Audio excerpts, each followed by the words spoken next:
Today we are going to discuss the topic is DML as part of Apex Basics series. Let's see what we are going to discuss.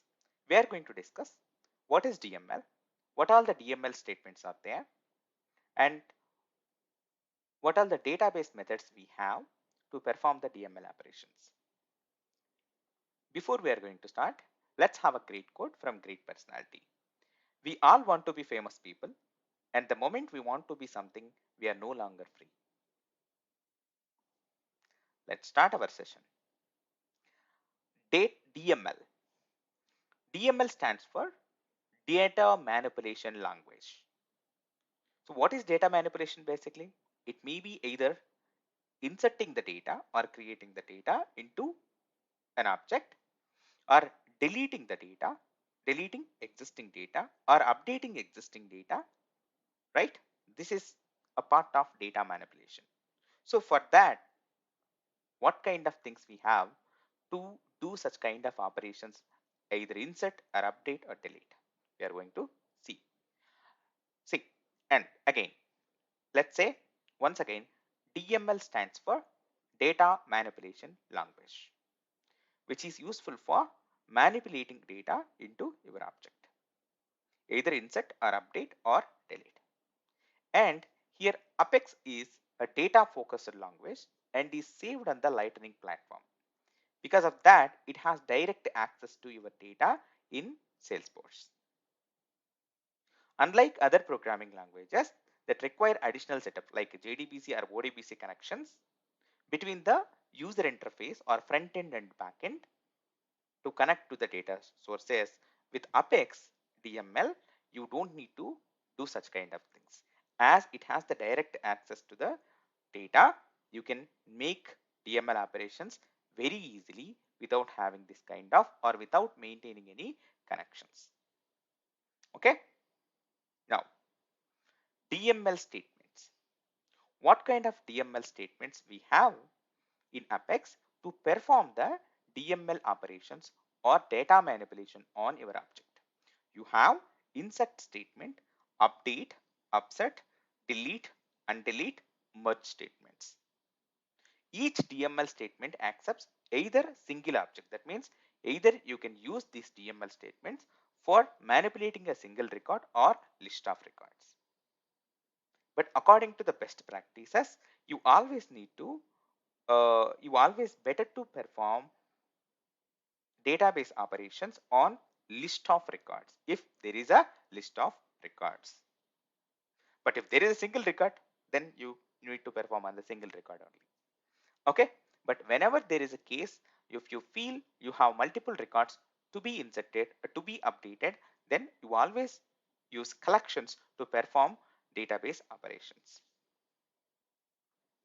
Now,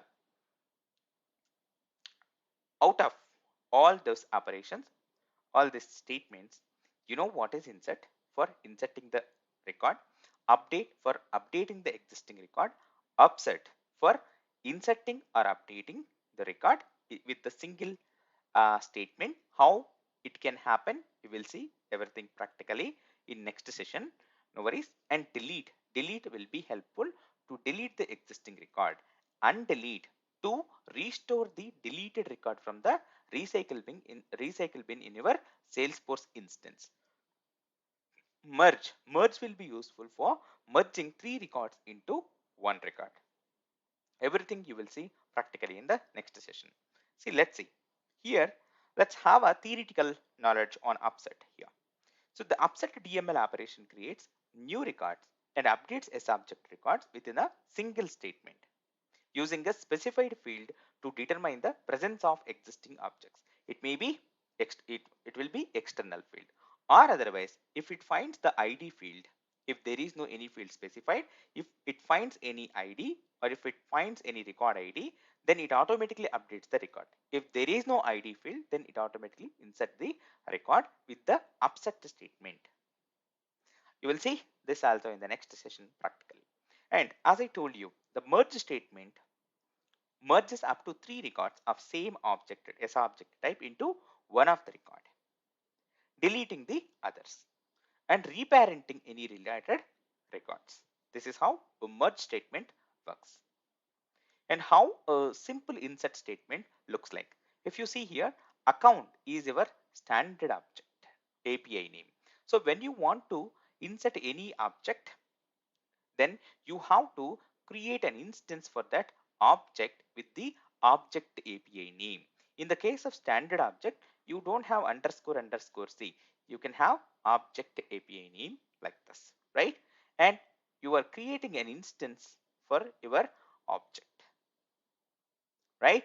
So here, if you see, you can have parameterized attributes like this. So in the constructor or in the object itself, you can have your attribute or field name and the value with the comma separation, and then you can have field name and value. So you may have hundreds of fields also sometimes. Okay, you may not able to put everything like this, or you may not like it to do. Then in other way also you can do. Simply, instead of including all the things here, you can access or you can do assignment of values to your fields of object by using dot notation, dot operator. Simple, your instance name dot your field API name and the value. Like that you can have multiple. So for example, like this also you can do dot type equals other. Okay, this is how you can do. And then you just need to use your DML statement according to your requirement. In our case, it's an insert statement. Don't worry, just for sample, I'm showing this, but you will see everything practically in the next session. And now, up to this, okay, whatever you see here, whenever you use insert or update or delete or merge like this is called as not only DML statements, you can say these are all static DML statements. Okay. So why it is a static DML statements? Okay, whenever you are running, whenever you are manipulating 2 records or 100 records, if there is one mistake or one error in one record, then it rolls back everything. Okay, now let's go to database methods. So you can say these method database.insert, database update, database dot upset, database delete, database undelete, database dot merge. All these are useful for performing the DML operations. Again, how you can perform with the DML statements what we explained till now, right? But those are all static DML statements. These are all called as dynamic DML statements. So what we can do with this compared to the static DML operation, what extra it can provide here. See here, you have database.insert. It may be single record, it may be list of records, okay, with first parameter, and the second parameter all or none parameter. Here you can pass false or true. By default this value is true. So if you are not passing the false, then what is going to happen? It works exactly like a static static DML statements. But if you pass the false statement here, then it works like a dynamic DML. So what it means dynamic DML? What is the difference? How it works basically? You have, let's take 10 records with you. So you are performing an insert operation with the help of database.insert of your record list, comma false. So what it will do, it inserts all the records which is not having the failure, and it ignores the other record which has the error, which has the issues to insert, or which has the issues to operate or to do DML, to get the DML operations. That means it gives you the partial success or partial DML operation on your records. That is the meaning of it. You can call these things as a dynamic DMLs or partial DML operations. But when you pass the second parameter as false, then it becomes like a partial DML operation.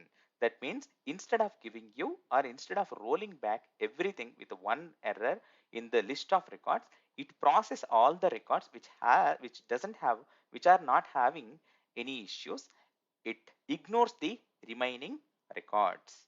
And but you can capture the errors with the database methods like database.save result, these kind of things. You can see everything practically in the next sessions. And I'll give you these references under the video. You can have a look into this trailhead things, and you can see in Apex reference guide also, and you can you can dig into everything deeply. All the best. Please subscribe to Salesforce Techbook. Let's meet in the next session.